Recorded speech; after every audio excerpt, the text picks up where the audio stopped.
அது ஒரு விடுமுறை காலம். அந்த விடுமுறைய கழிக்கிறதுக்காக வேண்டி ஜானும் அவங்க அக்கா கிரேஸும் என்ன பண்ணாங்களாம், தன்னுடைய பாட்டி வீட்டுக்கு போனாங்களாம். ஜான் என்ன பண்ணான்னா ஒரு உண்டிகோலை எடுத்து வச்சுக்கிட்டு நிறைய காரியத்தை எய்ம் பண்ணி அடிச்சுட்டே இருந்தானா. அது தவறுதலா என்ன ஆச்சான், அவங்க பாட்டி வளர்க்கிற ஒரு வாத்து மேல போய் பட்டு அந்த வாத்து பரிதாபமா இறந்து போச்சான். அத அவங்க அக்கா கிரேஸ் பார்த்துட்டாங்களாம். ஜான் கிட்ட வந்து நான் இதை பாட்டி கிட்ட சொல்ல போறேன் அப்படின்னு சொல்லிட்டு சொல்லும் போச்சுல, ஜான் சொன்னானா இதை பாட்டி கிட்ட தயவு செய்து சொல்லிடாத, நீ என்ன சொன்னாலும் அதை நான் கேட்கிறேன் அப்படின்னு சொல்லிட்டு அவன் ஒரு உறுதியை ஒண்ணு அவங்க அக்காவுக்கு கொடுத்தானா.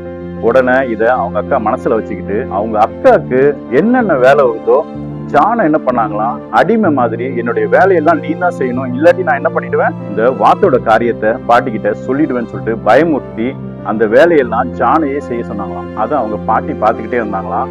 ஒரு நாளைக்கு ஜான் ரொம்ப கஷ்டத்துல வந்து அவங்க பாட்டிக்கிட்ட இந்த காரியத்தெல்லாம் சொல்லி அழுது மன்னிப்பு கேட்டானாம். அவங்க பாட்டி சொன்னாங்களாம், நீ அந்த வாத்தை சாகடிக்கும் போச்சுல நான் பார்த்துட்டு தான் இருந்தேன், ஆனா நான் என்ன பண்ணேன், உன்னை மன்னிச்சுட்டேன், நீ எவ்வளவு நாளைக்கு அடிமையா இருக்கிற அப்படின்றத பாக்குறதுக்கு நான் வெயிட் பண்ணிக்கிட்டே இருந்தேன், நீ என்னை பார்த்து எப்போ இதை சொல்லுவேன், நான் இதை மன்னிக்கிறதுக்கு ரெடியா இருந்தேன் அப்படின்னு சொல்லிட்டு அவங்க பாட்டி சொல்லுவாங்களாம்.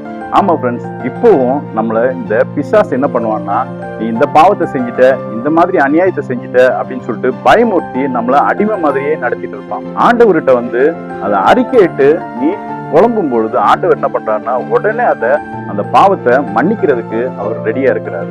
நல்லதை பார்ப்போம், நல்லதை பகிர்வோம்.